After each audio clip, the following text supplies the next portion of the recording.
Instead of making a boring cake, we're going to elevate a classic tres leche with this chocolate tres leche.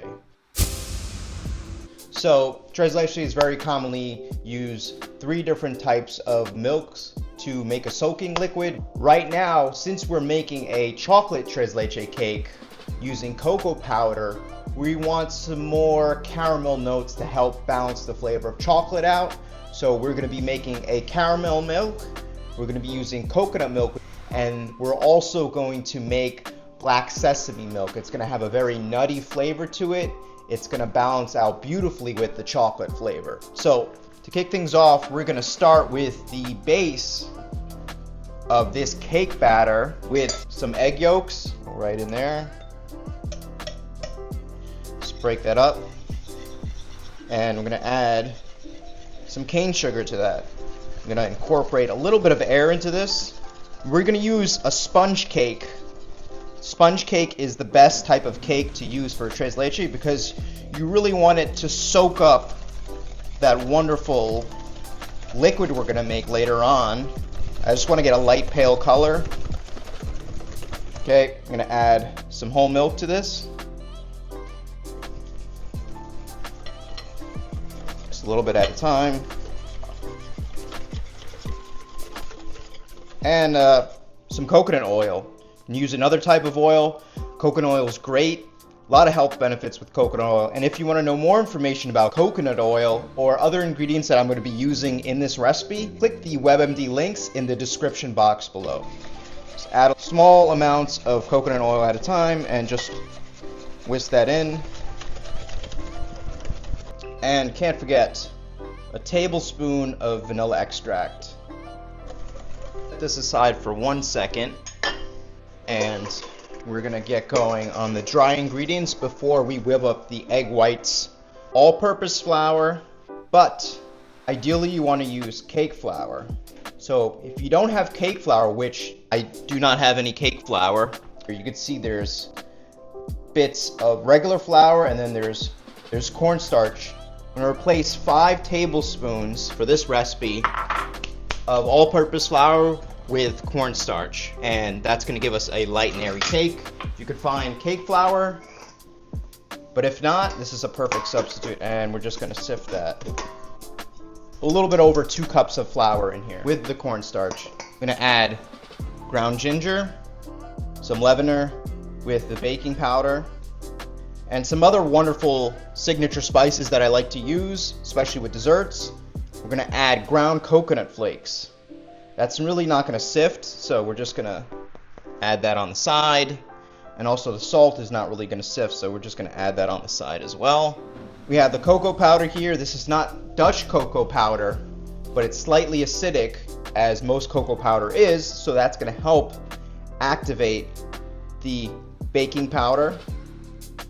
And it's going to balance out the flavors, and we have to sift that because it tends to clump together. It starts to clump up. And just pass that through. And now we're done with the strainer. Alright, since we already sifted the ingredients, now we're just gonna stir it together. So we're doing 2 cake layers. If you don't have 2 cake pans, you can always just do 1 layer, 1 cake. So half this recipe for the cake part. And then you could just top it off with some whipped cream. This is done. Now we're going to incorporate the dry ingredients into the wet, and I'm going to start by whisking it first. Scrape off the sides and bring it back to center. One of the common issues with baking is over mixing your cake batter. So you don't want to be mixing this for 2 minutes. You want a light and fluffy cake. You can hear that noise. Alright, last step. Alright, at this point it's pretty thick. I just used the whisk to get this going.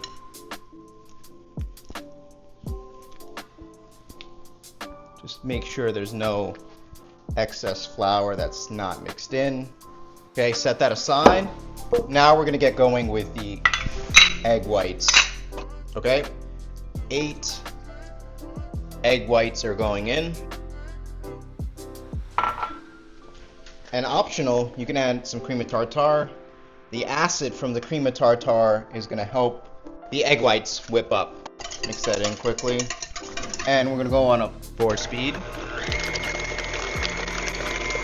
And we're going to wait for the egg whites to start to double in size. And we're going to add a spoon of sugar at a time.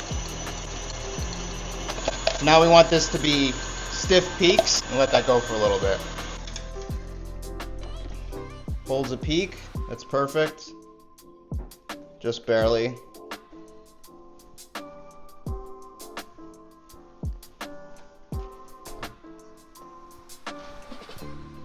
Just to help lighten this up first before we start folding it in. It's okay if it deflates, this is just getting the process going. Now you can take a little bit more at a time. You just fold, turn the bowl underneath, fold, and turn the bowl. Now we're going to prepare the loaf pans. Here I'm just going to take a little bit of butter. I don't have any parchment paper, so we got to do this the old school way and just butter, and or you can use either butter or use some cooking spray to evenly coat both pans. And take a bit of flour and we can dust it into the second pan. We have 2 cake pans. I'm gonna evenly pour half in each. Let's see where the cake levels off. Gently tap this out. I'm gonna put it on a baking rack and we're gonna bake this for about 50 minutes. After about 45 minutes, these chocolate sponge cakes are ready. You can see. Now I'm gonna take it off of this. We're not gonna unmold this yet. I'm gonna let it stay here on a cake rack so it can cool off, and it's gonna start to separate from the outside, and then we can unmold it. And right now we're gonna work on the tres leches. All right, I have my induction here. Very affordable. You can pick one up. Just makes things easier if you don't have access to a stove. And we're gonna make our 3 milks, starting with black sesame milk. So with the black sesame milk, gotta start with the black sesame seeds. That's going in. And just gonna even that out. I'm gonna let this toast up for a few minutes until you start to smell the nutty aroma from heavy cream here. About 2 cups. Just gonna carefully pour it in.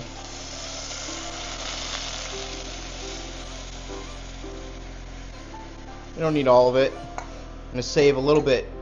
I'm gonna save some of the rest of the heavy cream to make a whipped cream at the end.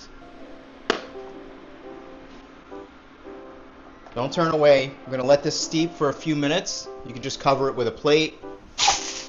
Let this steep for 5 minutes. Right, now we're gonna make a caramel milk with whole milk and of course some cane sugar. I have a cup of sugar here and about a cup of the whole milk. Sugar's going in. Get that on a medium heat and just let the sugar go. Don't touch it. Let it go.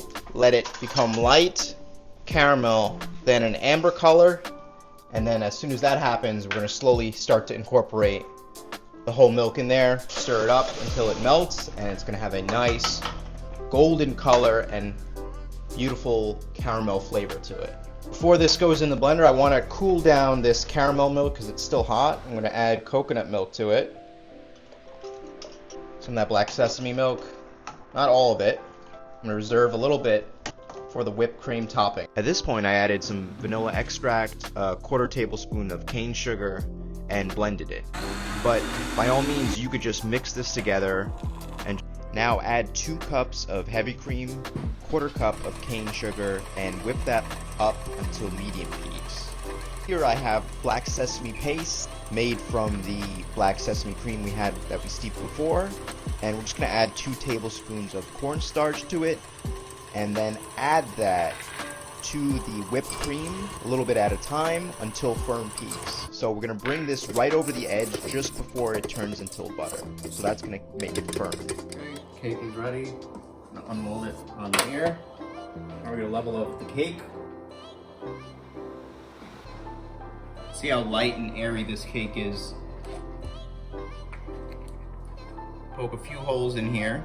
Now spread my variation of tres leche and ladle that around the chocolate cake layer. Repeat the soaking process twice. Then add 1 cup of whipped black sesame cream on top and spread it evenly, skimming off the top at the end. Next, unmold the second chocolate cake layer and even out the top just like before. Now add this layer on top and repeat the same soaking process as before. Add the final whipped black sesame cream topping and smooth out the top, making sure to also fill in any gaps with extra cream. Now, very important for the final process, give this beautiful cake a healthy dusting of cocoa powder to celebrate your beautiful work. Alright, guys, don't forget to like and subscribe. And I have another perfect 2 dessert recipes for you guys to check out after this. And that's going to be first a chocolate banana bread. It is wonderful, it is moist, delicious, light, just like this. And I also have a lime chiffon cake with a pineapple sherbet. You're gonna love both these videos. Check them out soon and stay tuned for the next episode. Enjoy, guys. Take care.